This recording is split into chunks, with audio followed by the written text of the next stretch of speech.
football, have a success, I'm going with the Niners. Yeah, I'm in the middle of the road in game picks, but I'd be ahead of you in first place if I wasn't picking the Dallas Cowboys all year. I've given up on the Cowboys. I think Brandon Ayuk's probably the guy. Bad tackling in the secondary for Dallas, and I think that's a weapon that they'll have a problem with today. I'll take the 49ers. I told y'all maybe in week 2 or 3 when Dak was still playing, I'm done picking the Cowboys this year. I just have trust issues with them. I'm going with the 49ers. I know Zeke Elliott is questionable, but they've had trouble running the ball, stopping the run, doing pretty much everything. So I'm with the 49ers by default in this one. So, Rex, it is time for your DraftKings plays of the I'm struggling day. a little bit, but I got some for you today. You know, I've got Russell Gage of the Falcons. I got Emmanuel Sanders of New Orleans, you know, with the big stud receiver out in New Orleans. But my guy, the pick of the day, is T.Y. Hilton. Hasselbeck, I listen to you, man. Nobody burns this Houston team the way T.Y. Hilton does. Even Matt throwing to him. We had great videos of that. And I'm seeing Phillip Rivers doesn't like throwing to small receivers, but he's starting to like throwing to T.Y. Hilton. That's my guy today. I just can't believe I just heard Rex Ryan said he listened to Matt Hasselbeck. That's the first on our show. Yes. Congrats, Matt, on that. All right, still to come on Countdown with the college playoff revealed just less than an hour away. What if we applied the college system to the NFL? We'll tell you who our top 4 teams in the NFL are right now. And a whole lot of Boomer Sooner going on in AZ today as Kyler Murray faces Jalen Hurts. Find out why Jalen still has more to prove. Well, that'll get you fired up. A lot of people thought it couldn't be done, but the college game made it to playoff time, and today the wait is over. Who's in and who's out? A chance to play at Hard Rock Stadium on January 11th. So for a preview of what's coming up on the show, let's send it over to Reese Davis and the guys. Hi, Reese. Good morning, Sam. Glad to be with you on this college football playoff selection day. The 13-member committee, chaired by Gary Barnard, the athletic director at Iowa, meeting in Grapevine, Texas, getting things all sorted out. And this might be a little bit of a difficult task, given the uneven schedules. There might even be some circular logic applied, which is why I now have a round table.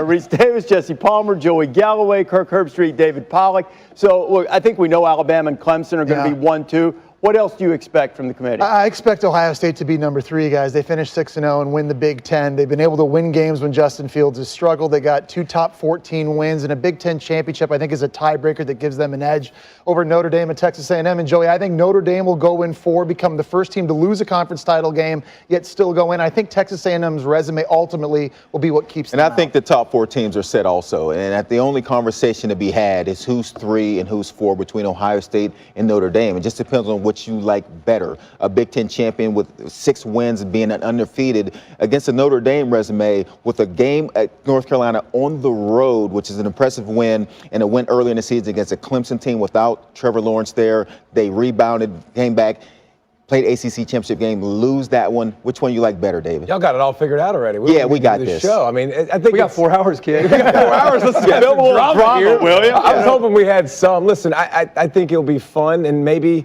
hopefully the A&M Notre Dame debate is real, and it's something they point to and they have to diagnose. And hopefully Reese can ask some great questions to Gary Barta that holds his feet to the fire, and we have to get some more. Listen, it's been up and down all over the place a little bit with the committee, but I expect the same 4, but I'm hoping for at least a little chaos. Well, I think the Ohio State thing is still interesting. I mean, the whole 6-game thing, I think, is the aspect that the committee will have to, it's unprecedented. We've always had a little bit more apples to apples, even though it's subjective analysis, Pac-12, Big Ten, SEC, ACC, Big 12. But 6 games. I mean, I think we all look at it and think they've done enough to be in.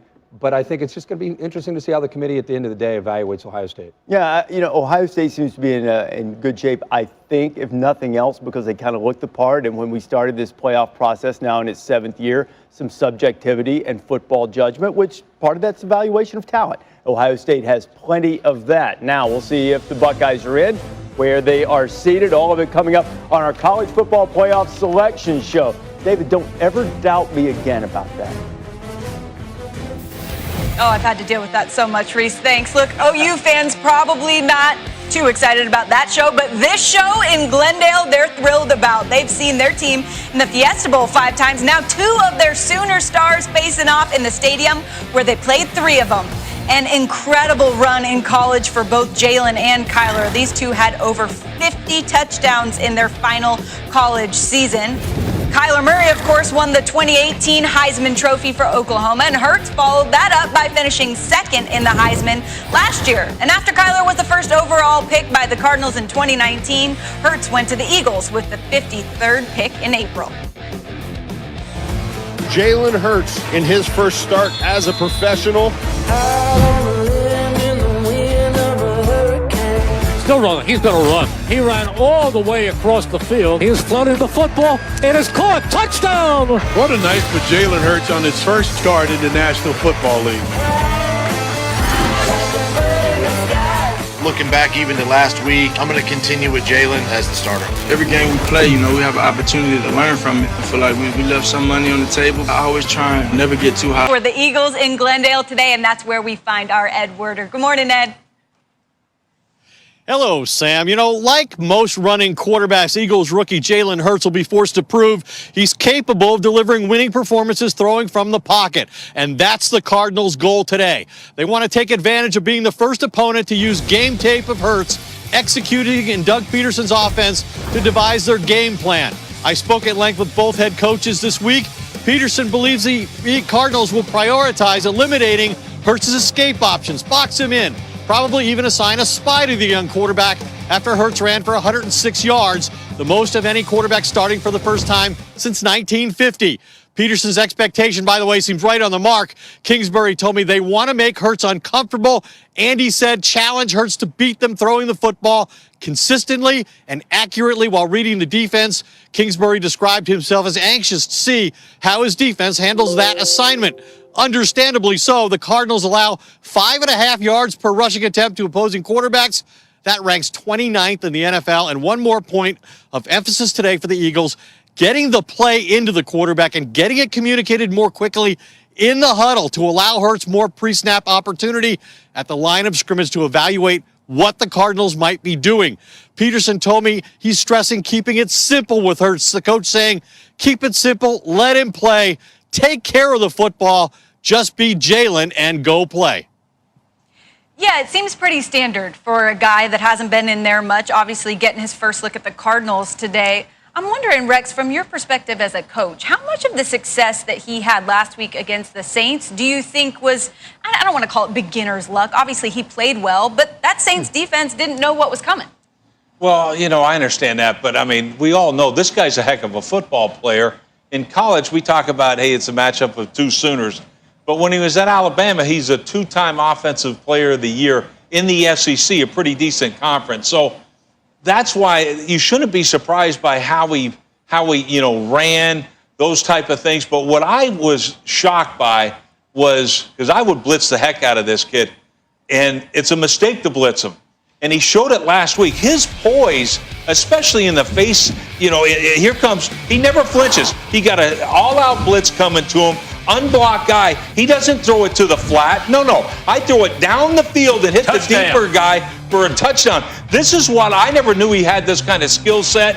And this is what he showed me during this game. It was unreal. Compare this to Carson Wentz. Why is he in there? Here's what he's facing against this, a cover one blitz later when he's got two guys wide open, doesn't see the field, and he holds the ball and gets sacked. That's why they went to Jalen Hurts. But this guy was so impressive to me last week. Can he carry it over here? I don't think the game plan is much. We know what you're getting. You're getting an athletic guy, a guy that's a really good runner.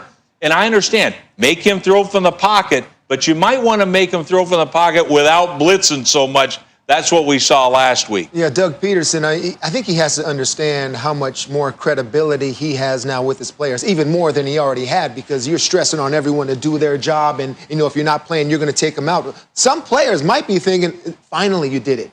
What took you so long with Carson Wentz? Now, I hope he has sort of a long leash on Jalen, because you heard Ed talking about keeping it simple, and that's how this guy is thriving, I think. But because you do those quarterback runs, you keep it simple for him, the other areas of your teams to succeed. But that's the way I definitely think they have a chance, is going forward with Jalen as the quarterback. But I think Sam brings up a really good point, is that the easiest it was going to be all year was last week for Jalen. Like now they've seen it. I think when I see that film you showed, Rex, I think, well, they let him off easy. They gave him a hot route that's a fade throw. I mean, quarterback's been throwing fade routes to wide receivers since they were 7 years old. Like they let him off easy. They go into the game. Jalen Hurts did a great job. No sacks, no interceptions in a game. That's the first time that you could say that about a Philadelphia Eagles offense all year long. That's the way he played. So now you see the film, you say, okay, listen, this quarterback's playing it different. He's different with the football. Not only that, this play caller is different. You saw Doug Peterson give Miles Sanders a lot more opportunities in the running game than he'd given all year long. So now I think that you've got a book. You've got something to study. So I'm not saying that they can't get the win. I'm just saying it's going to be much, much tougher this week than it was even last week, even though they played a better team last week. Now, Matt, were you not impressed, though? You say that they had an easy hot throw on a fade ball, which, by the way, turned into a back shoulder. I'm very impressed, but I think as a quarterback, my favorite thing in the world, if you're going to blitz me, is to give me a press man fade route, because all the other guys are irrelevant. It now turned into me and one of my buddies against one of your guys. But they had a flat also. To me, right, that's what I'm saying. I'm not going to take the flat if you give me a fade. But I'm just saying, in the face of it, it's like most young quarterbacks take that flat. Most of them do. I'm going to get rid of it because for the shortest throw possible. Because some guys are he robots. Throws a back shoulder because some guys are robots and they haven't played a lot of football. Here's a guy that's played a lot of football and he's been well coached in that football. Right. He's been coached well at Alabama. He's been coached well at Oklahoma. Why does it take a change in a quarterback position to almost reset you as a play caller, though? I mean, you don't like your quarterback. Yes. That's why, to me, Bruce, that's what seemed like it. And we all saw it. As soon as they put Jalen Hurts in the game, what happened to that team? Remember in the thing, we're like, oh, now they return a punt for a touchdown. They do different things. Run the ball more. They got excited, and I was like, man, do they just not like the quarterback? I don't know. You know, when I look at this game, putting the Philadelphia Eagles on the road, it's going to be a test for Jalen Hurts going against this air raid offense, led by Kyler Murray. When I look at the injury report, I think a cornerback like Darius Slay, they paid him a lot of money, but I think having him out today going against a guy like DeAndre Hopkins, going against a guy like Larry Fitzgerald, I think the secondary is a little hobbled for the Philadelphia Eagles. So that shows me that they're putting their show on the road. Jalen Hurts have showed of lately that he can throw the football, that he can put it in that box. Today, going on the road, they're going to have to score more than 14 points if they expect to be in the game against these Cards. Yeah, there's no doubt that he was showing a level of poise that I think isn't necessarily typical for a first-time starter in his rookie season. And Rex, you're right. The energy on that team was noticeably different. We'll see if that continues on the road in Arizona today. Still to come on Countdown, game picks are on the way. Bill Belichick takes his team to South Florida to take on the Dolphins. Tua Tagovailoa coming off his first 300-yard passing game. Can the Patriots shut him down today?